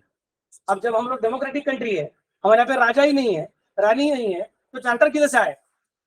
क्या समझ सकते कैसे बोल रहा हूँ. अरे वेटिंग द पॉइंट. तुम क्या क्या देखो ना, यूएसए में क्या नाम है, सीपीए बोलते हैं, सर्टिफाइड पब्लिक अकाउंटेंट. और चार्टर्ड पब्लिक अकाउंटेंट नहीं, क्योंकि वो लोग क्या कंसिडर करते हैं, वो हमको राजा नहीं, हमको रानी नहीं, तो हम लोग चार्टर्ड वार्टर्ड कुछ नहीं, हम लोग सर्टिफाइड है. We are appearing for an examination and our institute is certifying that this fellow knows the required set of knowledge etc, set of rules etc. That's what is called a CPA, certified public accountant. हम लोग chartered बोलते हैं, क्योंकि अपना ये जो institute है बहुत पहले चालू हुआ था 1948 में, फिर से उसको रिकंस्टिट्यूट किया गया. उसके पहले भी जो इंस्टीट्यूट था उसी के मेंबर्स ने इंस्टीट्यूट चालू किया हुआ है. और तभी उन्होंने बोला, तभी स्पेशल गवर्नमेंट का परमिशन मांगा हुआ था कि हमारा पुराना नाम था Institute of Chartered Accountants of England and Wales. समझ मैं कैसे बोल रहा हूँ. तो वो चार्टर्ड शब्द जो है वो यहाँ के बिजनेस में बहुत सारा अभी ऑलरेडी फैल चुका है. तो 1947 में अपना इंडिया नया आ गया, अच्छी बात है, लेकिन बिजनेस कम्युनिटी तो वही है. तो जब लोगों को दिखता है कि सीए का साइन है, मतलब चार्टर्ड अकाउंटेंट का साइन है, तो लोगों को विश्वास जल्दी से बैठता है कि वो इसके फाइनेंशियल स्टेटमेंट का साइन पे विश्वास रख सकता है. आप नया नाम डालोगे तो we are not very sure that people will understand, and people may still continue to use the old name for the purpose of doing some frauds. उससे अच्छा प्लीज हमको परमिशन दे दो कि ये चार्टर्ड शब्द को हम आगे कंटिन्यू करेंगे. तो मैं कैसे बोल रहा हूँ. तो अपना आईसीआई में सी मतलब चार्टर्ड है, आईसीएसआई में सी मतलब कंपनी सेक्रेटरी है, वो चार्टर्ड सेक्रेटरी नहीं. क्या समझ सकते मैं कैसे बोल रहा हूँ. Are you getting the point. और सीए में भी क्या है तुम्हारा, सर्टिफाइड मैनेजमेंट अकाउंटेंट बोलते हैं उसको, अगर पता रहेगा तो. Are you getting the point. Cost management accountant nothing, but they don't consider it as chartered. Chartered सिर्फ एक ही जगह पे है, एक्चुअली स्पीकिंग वो गवर्नमेंट ने स्पेशल परमिशन दिया इसकी वजह से. समझा मैं क्या बोल रहा हूँ. वैसे पार्टनरशिप फॉर्म के अंदर हो जाता है कि ये सब अलग अलग वर्ड जो है, जिसको देखने की वजह से पढ़ने वाले को ऐसा लगे कि भैया ये गवर्नमेंट का चीज है, तो वो वाले वर्ड्स डायरेक्टली यूज करना अलाउड नहीं है. It may be allowed only if government is given it in writing कि आपको यूज करना अलाउड है. समझेंगे. बोलिए. The partnership form the registration compulsory नहीं है. मैं एखाद्या फॉर्मला असंच मग कोणी त्याला शूट नाही करत. त्याला पुढचा पण बघूया ना, कॉन्सिक्वेन्सेस काय असतात. They can be sued, they cannot sue, they can be sued, others cannot sue. Sorry, they cannot sue others. The registration of partnership is optional and one partner cannot compel other partner to join in a registration of firm. It is not essential. Be with me. It is not essential that the firm should be registered from the very beginning. When the partner decides to get the firm registered as per the provisions of Section 58 of the Indian Partnership Act of 1932, they have to file a statement in the prescribed form. When the registrar is satisfied that the above mentioned provisions have been complied with, he shall record an entry of this statement in the register called as Register of Firms and shall file a statement. फिर वो क्या करेगा, आया हुआ statement एक file में लगा देगा और उस स्टेटमेंट में जो पर्टिकुलर्स है उस पर्टिकुलर्स का उसका रजिस्टर में एंट्री करवा के लेगा. दो चीजें करेगा, आपका स्टेटमेंट लेके रजिस्टर में लिख के आपका स्टेटमेंट फाड़ के फेंकेगा नहीं, आपका स्टेटमेंट फाइल करके रखेगा और स्टेटमेंट में लिखे हुए पर्टिकुलर्स के हिसाब से उसके रजिस्टर में कॉलम्स रहेंगे, वो कॉलम में अलग अलग इंफॉर्मेशन भर देगा. समझा मैं कैसे बोल रहा हूं? The person who maintains register is called as registrar. Simple. सबको समझा मैं कैसे बोल रहा हूं? Next part, subsequent alteration in the name, place, constitution, etc. of the firm that may occur during the continuance should also be registered. So बाद में अगर कुछ चेंज हो गया, फर्म का नाम चेंज करते हो, फर्म का प्लेस ऑफ बिजनेस चेंज करते हो, फर्म के पार्टनर्स में नए पार्टनर को एडमिट करवाते हो, किसी पार्टनर को रिटायर करवाते हो, नहीं तो पार्टनर का आपस का रिलेशनशिप को चेंज करवाते हो, तो every time this such change takes place it will have to be registered with the partners. काय जाणार आहे? नंबर देते उल्टा बसा, सोपं जाणार आहे तुला. वैसे भी लिखा हुआ है नो ब्रेन नो गेन्स. तो ब्रेन तो है तेरे पास, इसका मतलब तो use your brain. Why are you using your neck? हाँ, उल्टा बैठने का, तकलीफ करके नहीं लेने का. उसको भी मजा आएगा, तुझे भी मजा आएगा. एक दूसरे का चेहरा देखो, एक दूसरे को प्यार करो. पार्टनरशिप तो क्या चलता रहता है. It's okay. ये तो क्या पढ़ाई है, हम लोग बाद में भी कर सकते हैं. बाद में हम रिकॉर्डिंग लेक्चर भी मांग सकते हैं सर के पास, तो टेंशन ही नहीं है. कॉन्सेंट्रेशन का क्या ज्यादा जरूरत नहीं पड़ता है. Concentration is optional, just like registration of partnership is optional. बराबर ना? Registration section 59. Be with me now. गलत चीज पे हंसेगा तो क्लास के बाहर निकालूंगा, सही चीज पे हंसेगा तो ठीक ठाक है. चलिए, section 59. When the registrar is satisfied that the provisions of section 58 above mentioned provisions have been duly complied with, he shall record an entry of the statement in a register called as Register of the Firms and shall file the statement. The firm, when registered, shall use the bracket and the word registered immediately after its name. तो अगर मेरा partnership form register हो गया तो मैं क्या करूंगा, मेरे नाम के आगे कौन सा वर्ड डालूंगा? प्राइवेट लिमिटेड नहीं, लिमिटेड नहीं, बल्कि क्या डालूंगा? REGD. मतलब क्या? रजिस्टर्ड. नहीं सर मैं पूरा लिखूंगा, मुझे स्पेलिंग आता है तो लिखो, अच्छी बात है. When the registrar is satisfied that the provisions of section 58 have been duly complied with, he shall record an entry in the statement of register called as Register of Firms and shall file the statement. Then he shall issue a certificate of registration. However, registration is deemed to be completed as soon as an application is in a prescribed form with the prescribed fee and necessary details concerning the particulars of partnership is delivered to the registrar. The recording of an entry in the Register of Firms is a routine duty of registrar. Registration may also be effected even after the suit has been filed by the firm, but in that case, it is necessary to withdraw the suit first and get the firm registered and then file a fresh suit. क्या beautiful point है, extraordinary point. उन्होंने क्या बोलते हैं, situation हुआ था ये partnership form में रजिस्ट्रेशन के लिए एप्लीकेशन कर दिया, पार्टनरशिप फॉर्म ने रजिस्ट्रेशन के लिए एप्लीकेशन कर दिया. ओके, रजिस्टर के पास वो पोस्ट से पहुंच गया तो रजिस्टर के ऑफिस में आ गया, उसने एडी पे साइन करके भेज दिया वापस. अभी देखो एडी पोस्ट ऑफिस में इधर उधर घूम रहा है. एक्नॉलेजमेंट ड्यू बोलते उसको. एडी मतलब क्या? Acknowledgement due. So I am giving it to you and I am telling that please remember that acknowledgement is due. तो मैंने तुमको दिया, तुमने मेरे पास लिया, काम खत्म नहीं हुआ, अगला एक पार्ट बाकी है, इसको डिलीवर कर, डिलीवर करके एक्नॉलेजमेंट पे साइन ले, साइन लेके मेरे पास वापस लेके आ जाए. Acknowledgement is due from you is the instruction you are giving to the post office. That's what is called as registered AD. यार समझ सकते हो कैसे बोल रहा हूँ? What the idea? Then comes the next part. तो उसके बाद में अनफॉर्चुनेटली रजिस्ट्रार के ऑफिस को 3 दिन के लिए छुट्टी कर. 3 दिन का छुट्टी है, इसके लिए रजिस्ट्रार का जो मेन आदमी बैठा हुआ रजिस्ट्रार, उसने 2 दिन पहले छुट्टी लेकर रखा था. तो कंटिन्यूस 5 दिन का छुट्टी उसको मिल जाएगा, सब लॉन्ग वीकेंड बराबर. तो that registrar office, registrars office has accepted that ठीक है आपका स्टेटमेंट हमारे पास आया हुआ है और रजिस्टर्स आपके टेबल पे रखा हुआ है. समझा मैं कैसे बोल रहा हूँ? साथ में अभी तक एनवेलप खोला नहीं, देख के उसमें रजिस्टर में एंट्री किया है इसके क्लर्क ने और बाद में अभी तक रजिस्ट्रेशन सर्टिफिकेट बनाया नहीं है रजिस्ट्रार साहब ने, बनाए हुए सर्टिफिकेट पे साइन नहीं किया साहब ने अभी तक। समझ मैं कैसे बोल रहा हूँ? और इतने में क्या हो गया, there is some difficulty, there is some dispute. So the question is whether the firm is registered or not registered. समझ में कैसे बोल रहा हूँ? तो हमारा क्या कहना है कि भैया partnership can be registered at any time. हमने कभी बोला हुआ नहीं है कि partnership can be started only after its registration. We have said that partnership can be registered at any time even after starting the business. तो तुम्हारा business start होने के बाद 1 साल 2 साल 3 साल का भी तुमको लगा अभी यार हम अच्छा काम कर रहे हैं, लेकिन अभी it is better for us not to just remain like this. हमारा लगता है लोगों के हिसाब से लिव इन रिलेशनशिप है, चलो इसको मैरिज में कन्वर्ट करके लेते हैं। हमारा मैरिज हमको पता है लेकिन लोगों को समझ में नहीं आ रहा है, तो भाई हम लोग क्या करते हैं, इसको फ्रेमवर्क के अंदर डाल के रखते हैं। अभी रजिस्ट्रेशन करने को जा रहा है, is it allowed? Yes, it is fully allowed. समझ मैं कैसे बोल रहा हूँ?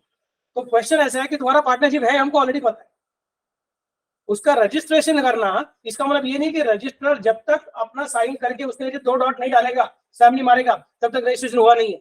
अगर उसका सर्टिफिकेट उसका ऑफिस से निकल के आपके घर तक नहीं पहुंचेगा तब तक रजिस्ट्रेशन हुआ नहीं है, ऐसा कुछ भी नहीं। The moment your documents are delivered to the registrar's office, it is assumed that you are registered. The process of opening the envelope, reading the particulars, writing them in the register, and then thereafter creating the certificate, filing your statement, all these things are routine work of registrar. The moment it is delivered to them, it is deemed that you are registered. समझ में कैसे बोल रहा हूँ? This is a very important principle. हमने उनको deliver करके हो गया तो समझ जाने का कि हमारा रजिस्ट्रेशन हो गया। Now the part of actually getting a certificate, it may so happen that we have delivered it on, let us say, 1st of Jan. We have delivered it on 1st of Jan, and then he has prepared the statement. Sorry, he has prepared the certificate on 7th of Jan after he completes his vacation. So registration comes from which date? It will be considered to be from 1st of Jan, not from 7th of Jan. क्या समस्या मैं कैसे बोल रहा हूँ? Got the idea what I'm trying to specify? So I'm repeating again. Registration is said to be completed the date on which the documents, statement, along with the prescribed fee, are submitted to the registrar's office. Rest of the things which are required to be done by them, merely because they are dealing the things, does not mean that your registration is getting pending. Your registration automatically is over. उनके delay की वजह से तुम्हारा registration pending रहने वाला नहीं। सबको समझा मैं कैसे बोल रहा हूँ? This is somewhat similar to your offer and acceptance. उधर डिलीवर हो गया तो काम खत्म, उन्होंने पढ़ा नहीं पढ़ा हमको फर्क पड़ता नहीं, वैसे यहाँ पे पॉइंट बोला हुआ है। सबको समझा मैं कैसे बोल रहा हूँ? Next part, registration may also be effected even after a suit has been filed by the firm, but in that case it is necessary to withdraw the suit first and get a firm registered and then file a fresh suit. हमारा partnership form था और हमको किसी और के खिलाफ एक case file कर रहा था क्योंकि अपने को सामने वाले ने फंसाया था। हमने केस फाइल किया, केस फाइल करने का समझ में आ रहा है, now we can not file a case in a firm name because firm is not yet registered, so case is filed by whom? By a partner. तो उनको लग रहा है अभी अपना केस वीक हो जाएगा in the court of law, क्योंकि सामने वाला पार्टी बोलेगा मैंने इस पार्टनर को ऑफर दिया नहीं था, मैंने फर्म को ऑफर दिया। तो बोलेंगे फर्म कौन है? वो फर्म दिखता है, so in that case we can not do anything. This is a complicated thing. याद रखो, इफ द अभी आगे हम देखने वाले कि जब partnership firm is not registered, others can file a case against partnership firm, but the firm cannot file a case against others in the name of the firm. तो डिफिकल्टी आ जाता है। तो अभी तुम बोलते अभी गायगे में क्या करेंगे, रजिस्ट्रेशन करने को जाएंगे, बोलिए ठीक है ना, चलेगा, लेकिन फिर पहले क्या करना पड़ेगा? तुमने जो पहले केस फाइल किया ना in the personal name of the partner, उसको विड्रॉ करना पड़ेगा। उसको विड्रॉ करके फर्म का रजिस्ट्रेशन पूरा करवा लो और बाद में फर्म के नाम से फिर से केस करवा लो, that is okay for us. लेकिन सर रजिस्टर को तो पता नहीं था हमारा पार्टनरशिप फर्म है कि नहीं करके, दैट इज ओके। रजिस्टर को बाद में पता चला तो भी चलेगा, पर रजिस्टर को पता चलने के बाद तुम्हारा फर्म नेम रजिस्टर होने के बाद में तुम कोर्ट में फिर से जा सकते हो, बोल सकते हो कि हमारा जो ओरिजिनल ट्रांजैक्शन था that was between the third party and our firm, at that time firm was not registered, does not mean firm was not in existence, firm was in existence and it is now agreed by the registrar that it was in existence from so and so day. क्या समझ सकते मैं कैसे बोल रहा हूँ? So it is purely acceptable. अब क्योंकि हमने खुद ही बोल कर रखा है, तो firm can be registered at any time, even before starting the business, even after completing the business for many years.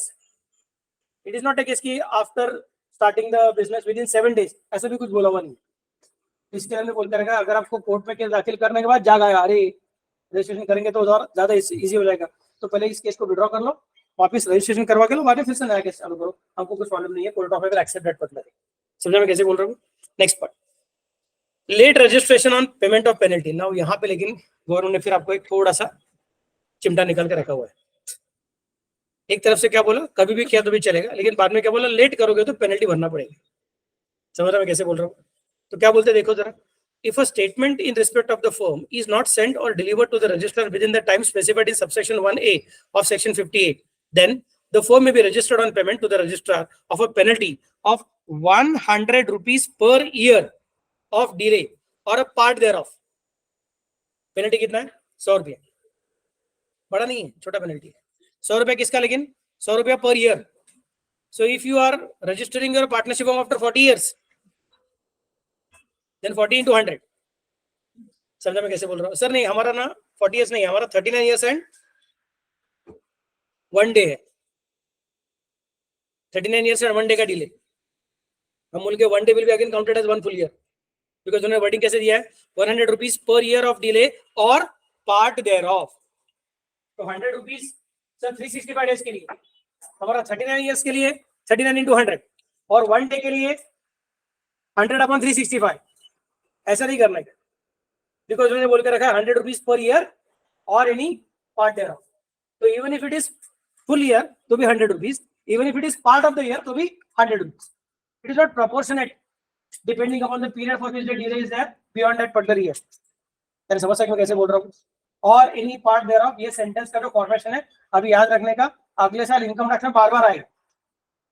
समझ सकते कैसे बोल रहा हूँ? और एनी पार्ट देयरऑफ मतलब even if it's a part of the year, still it will be treated as if it is a full year.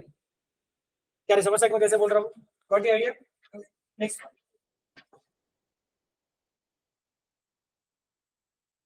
in case of failure to send or deliver the statement within a time specified under subsection 1A of section 58, the firm may get registration on payment of 100 rupees per year of delay or any part thereof as penalty to the registrar of firms. Now the next part is consequences of non-registration, section 69. जब हमारे के आगे जा रहे हैं हम लोग section 69 के पास, क्या बोल रहा है section 69 तुमको कि if you don't register then what will happen? Under the English law, the registration of firms is compulsory. Therefore, there is a penalty for non-registration of firms. But the Indian Partnership Act does not make the registration of the firms compulsory, nor does it impose any penalty for non-registration. However, under section 69, non-registration of partnership gives a rise to a number of disabilities, which we shall presently discuss. Although registration of firms is not compulsory, yet the consequences or disabilities of non-registration have a persuasive pressure for their registration. These disabilities briefly are as follows. Here again, you may find that many times I'm extremely praising Britishers for creating the system. I'm not praising Britishers. I'm praising the way in which the system is designed. They introduced the new act of partnership in India. Actually speaking, there was no compulsion on them to do that particular thing. वो तो India को colony करके treat कर रहे थे, और 1857 में mutiny होने के बाद में ईस्ट इंडिया कंपनी का ताकत खत्म हो गया, बाद में ब्रिटिश पार्लियामेंट का ताकत आ गया था। 1857 का जो म्यूटिनी हुआ था उसके पहले 100 साल वो इंडिया में ऑलरेडी राज कर रहे थे। Not entire India as such, every time they were going to increase their land mass of controlling the part in India, that's a different story. But most important, 100 साल काम पूरा होने के बाद में, झगड़ा होने के बाद में, फिर जब अपना पूरा Indian system was not controlled by one company but then it was going to be controlled by British Parliament. So British Parliament did not treat this particular land as a colony to be only exploited. They accepted this thing. By that time, many British people had already shifted their base in India. Their businesses were already started in India. Many other multinational companies were starting their business in India. They were doing business not only with each other, but they were also doing business with Indian people. So they were accepting this fact कि अगर Indian लोग अपने system को ही use करते बैठेंगे, उनके खुद के वैल्यू सिस्टम को यूज करते बैठेंगे, तो there is a chance that there will be conflict and this conflict will be very difficult to resolve. तो हम लोग क्या करेंगे, इंडियंस को थोड़ा थोड़ा हम लोग नया नया चीजों को देने का कोशिश करेंगे. भाई आप ये लो, जैसे हम लोग बोलते हैं आपको एप्पल चाहिए क्या, फोन चाहिए ले लो, एंड्रॉइड चाहिए क्या ले लो, आप ये खुद डिजाइन कर सकते हो, अच्छी बात है. आप कुछ बड़ा वाला डिजाइन करके पूरी दुनिया को बेचो, हमको चलेगा. नहीं तो हमारे पास है, हम आपको देने को तैयार है. वैसे उन्होंने पार्टनरशिप ऐड देकर रखा, but they were already knowing it that अगर हम इसको कंपल्सरी करेंगे, इसको रजिस्ट्रेशन करना ही पड़ेगा. So many Indians won't be ready to enter into the partnerships. उनको लगेगा कुछ तो गड़बड़ हो जाएगी, तो कानून का भी झंझट नहीं चाहिए बाबा, शहाण्या माणसाने कोर्टाची पारी चढू नये, समस्या में क्या म्हणतात. सो फिर बिजनेस बड़ा नहीं होगा किधर. We want Indians to take part in the systems. So what is specified? हमारा कंट्री में पार्टनरशिप करना का है तो रजिस्ट्रेशन इज कंपल्सरी, ऑप्शनल है ही नहीं. इंडिया में शुरुआत करने का टाइम डायरेक्टली कंपल्सरी करने को जाएंगे तो लोग शायद इसको अडॉप्ट नहीं करेंगे, तो बोला ठीक है आपको ऑप्शन. फिर अगर ऑप्शनल रखा तो कोई करता ही नहीं है, तो उसको परसुएसिव करेंगे। अगर रजिस्ट्रेशन किया रहेगा तो इतने सारे बेनिफिट्स, और रजिस्ट्रेशन नहीं किया रहेगा तो उसमें से कुछ कुछ बेनिफिट मिलेंगे, कुछ कुछ नहीं मिलेंगे।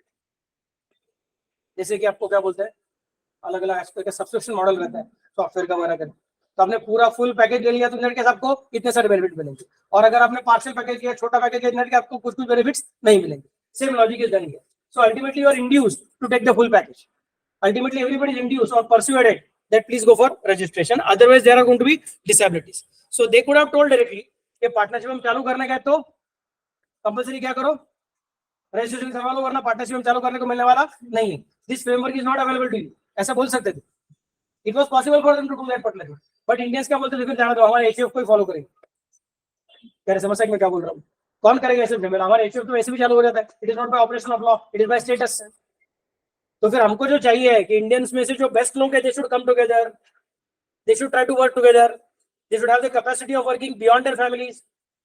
The capital generation should be by of using banks and other thing, not by way of only dowries and other thing. क्या समझ में क्या बोल रहा हूं, तो उसके लिए क्या करने का, फिर चलो ठीक है, इनको ऐसा रास्ता बंद नहीं करेंगे, इनको रास्ता खोल कर रखेंगे, बोले कि ठीक है आप अगर यूज करना चाहोगे तो यूज कर सकते हो, विदाउट रजिस्ट्रेशन भी काम कर सकते हो, लेकिन अगर रजिस्ट्रेशन करोगे तो डबल बेनिफिट हो जाएगा, नहीं तो ये सब डिसेबिलिटीज आ जाएंगे। तो पहले टेस्ट कर लो, अच्छा लगा तो और ले लो, फिर और लेने के टाइम क्या करो, रजिस्ट्रेशन करवा दे। दैट्स द बेसिक आइडिया, समझा मैं कैसे बोल रहा हूँ। So no suit in the civil court by a firm or other copartners against the third party. The firm or any other person on its behalf cannot bring an action against the third party for breach of a contract entered into by the firm unless the firm is registered and a person suing or have been shown in the register of the firms as partners in the firm. In other words, a registered firm can only file a suit against the third party and persons suing have been in the register of the firms as partners in the firm. Sir लेकिन आपने अभी बोला था ना पहले 2 minute पहले जो discussion चालू था तभी कि फर्म को किसी ने थर्ड पार्टी ने तकलीफ दिया था, तो फॉर्म रजिस्टर्ड नहीं थी, इसलिए पार्टनर ने डायरेक्टली सूट फाइल किया था इन हिज पर्सनल नेम। तो आपने बोला कि पर्सनल नेम में सूट फाइल कर सकता है, बाद में समझा कि अरे उसमें ज्यादा फायदा नहीं है, ज्यादा फायदा तब होगा जब फॉर्म के नाम से लिखेंगे, तो नेट केस ऑफ सूट को विड्रॉ करने का, रजिस्टर करने का और बाद में करने का। आपने खुद ही बोला था, आपने बोला था कि पर्सनल नेम से फाइल कर सकता था, और अभी यहाँ पे बोल रहे कि फाइल नहीं कर सकते।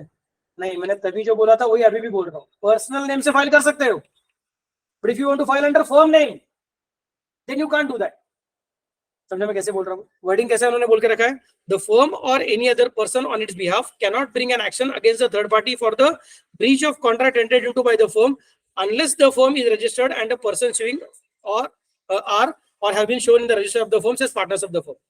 मतलब उनको फर्म के नाम से केस फाइल करने का, वादी प्रतिवादी। समझा मैं कैसे बोल रहा हूँ, who is the Clement and who is the defendant. अगर तुम बोल रहे हो मैं क्लेम करने वाला कौन है, फॉर्म क्लेम कर रही है, तो फॉर्म कौन है फिर बताया, तो सर हमारी फॉर्म, रजिस्ट्रार को पता है क्या, नहीं पता है, तो ठीक है आपकी फॉर्म नहीं लिख रही, नहीं सर लेकिन हमारे फॉर्म को नुकसान पहुंचाया गया, तो हमारे फॉर्म को नुकसान मिलना चाहिए वापस, that is true, but your form can not file a case, then a partner will have to file a case and then automatically the case will become weakened. So it is better that you register your firm properly. फिर sir हमारा form registered है, उस registration में नाम लिखा है ABC as partners and T is filing the case, हम बोलेंगे sorry, it is again not allowed. Only those partners whose names are appearing in the registrar's entries will be considered as partners. तो sir ABC हमारे 3 partners पहले से थे, बाद में T को हमने एडमिट किया हुआ है, टी को एडमिट करना है, हम रजिस्ट्रेशन सर्टिफिकेट अमेंड करने को भूल गए थे, हम बोल के sorry that is not true, but sir T partner है ना और फॉर्म हमारी है ना, that is true, but registrar के ऑफिस में जो तुम्हारा रजिस्ट्रेशन डिटेल्स लिखा हुआ है उसके अंदर जो पार्टनर्स का नाम लिखे हैं उसमें से कोई एक केस फाइल कर सकता है, जिसका नाम वहां पे लिखा नहीं वो नहीं लिख सकता, नहीं फाइल कर सकता। Clear. Next part, no relief to the partners for set off claim if an action is brought against the firm by a third party. अभी दूसरा सिचुएशन, पहले केस में क्या था, फर्म को एक्शन लेना था, फर्म के खिलाफ किसी ने फ्रॉड किया था, फर्म को किसी ने नुकसान पहुंचाया था, तो फर्म को उस नुकसान के खिलाफ केस दाखिल करना था, तो हमने बोला ऐसा करने करेगा तुम्हारा firm should be registered first, वरना अलाउड नहीं है इन द फर्म नेम। अभी बोल रहे कि सर हमारा रजिस्टर्ड तो है नहीं और हमारे खिलाफ क्या हो गया है, किसी और ने केस फाइल किया है, is it allowed, that is allowed. जब तुम फाइल करना चाहते हो बोलते तू कौन है कौन, और तुम्हारे खिलाफ कोई फाइल करता है बोलते ठीक है तुम्हारे खिलाफ फाइल होना possible, this is a severe disability. When you want to claim benefit, people are asking you, are you registered? No, in that case, you can't claim the benefit. And when others are seeking any benefit against you, claiming that you have gone for breach of contract or something of that sort, then others are allowed to go for that penalty. तो तुम्हारे form को पूरा काम करना पड़ेगा. तब तो नहीं बोल सकते सर ये मिस्टर एक्स ने करके रखा था और म्यूचुअल रजिस्ट्री है ही नहीं क्योंकि हमारा फॉर्म रजिस्टर्ड है ही नहीं. So whatever acts are done by X, they are not applicable on us. That is not going to happen. We will specify that no, it will be counted as a form. So this is a dangerous thing. But उसके आगे क्या बोल रहे हैं फिर से एक बार आगे बोल रहे हैं no relief to the partners for set off of claim. If an action is brought against the firm by a third party, then neither the firm nor the partner can claim any set off if the suit be valued for more than ₹100 or pursue other proceedings to enforce the rights arising from any contract.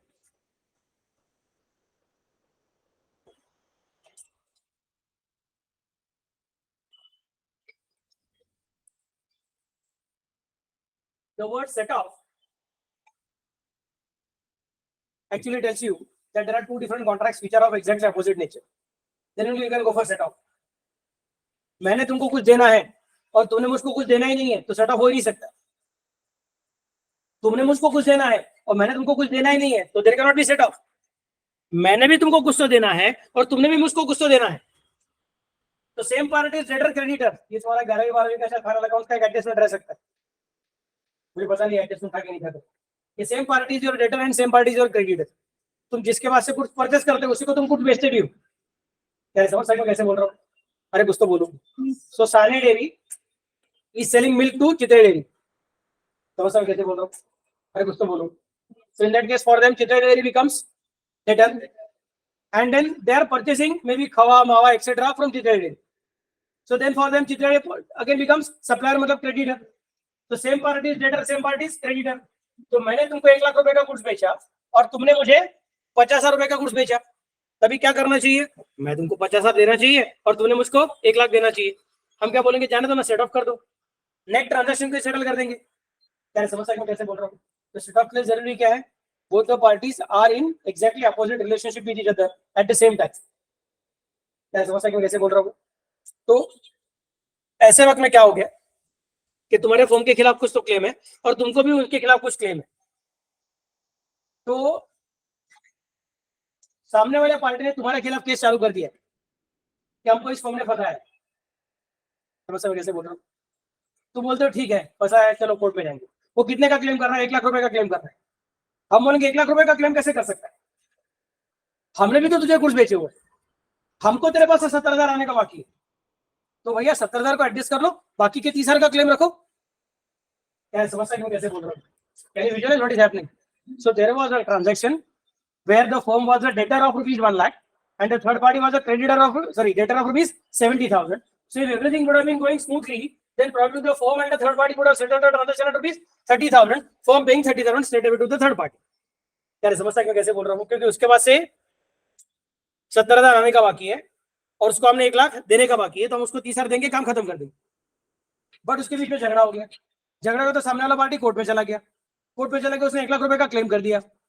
हमने बोला 1 लाख रुपए का claim नहीं sir, 30,000 का claim. तो बोलते sir point देखो ना, no relief to the partner for set off off claim. मिला क्या आपको सबको? If an action is brought against the firm by a third party, then neither the firm nor the partner can claim any set off if a suit be valued for more than 100 rupees. अभी तो इस दुनिया में 100 rupees तो बच्चों का pocket money रहता है, शायद डेली पॉकेट मनी रह सकता है. समझ में कैसे बोल रहा हूँ? It is obvious that this is a very old provision. Once upon a time when 100 rupees very big figure. But ये कानून को तो चेंज किया हुआ है नहीं, जैसा का वैसे. ये तो याद रखने का मतलब it is as good as you cannot claim set off. But objective में आ सकता है 100 रुपीज करके याद रखना पड़ेगा. समझ में कैसे बोल रहा हूँ? Next part, aggrieved party aggrieved partner cannot bring any legal action against other partners of a firm.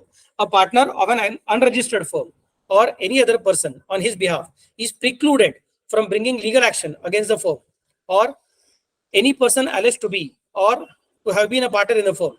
But such a person may sue for dissolution of the firm or for accounts and realization of his share in the firm's property where the firm is dissolved.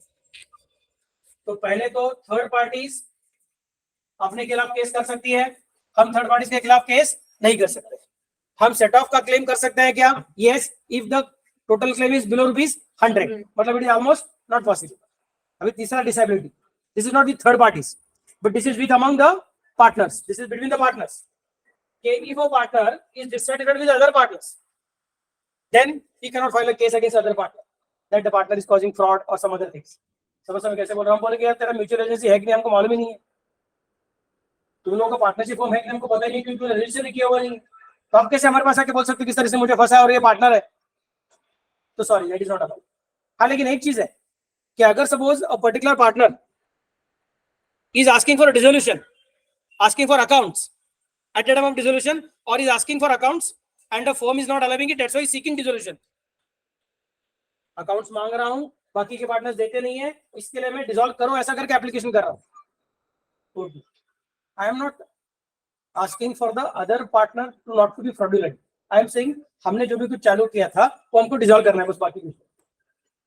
तो either I am asking the court, I'm not filing a case against individual partner. I am filing a case against the firm itself, saying that I want to dissolve the firm. याद रखो, third parties can always file a case against you, मतलब against the firm. So similarly, a partner can file a case against the firm for dissolving. Similarly, dissolution start हो चुका है. Dissolution start हो चुका है और सर आपने जैसा बोला वैसा फर्म के खिलाफ डिसोल्यूशन का प्रोसीडिंग चालू कर सकते हैं, क्या कर सकते हैं? डिसोल्यूशन चालू हो चुका है. अभी एबीसी तीन पार्टनर्स थे, ए और बी एक दूसरे के एकदम खास दोस्त है, सी को स्टडी लगाना चाहते हैं. डिसोल्यूशन का केस सी ने डाल दिया ए एंड बी के ऊपर. उन्होंने बोला चलो ठीक है, जैसा आप बोलो वैसा, डिसोल्यूशन प्रोसीडिंग चालू कर दिया.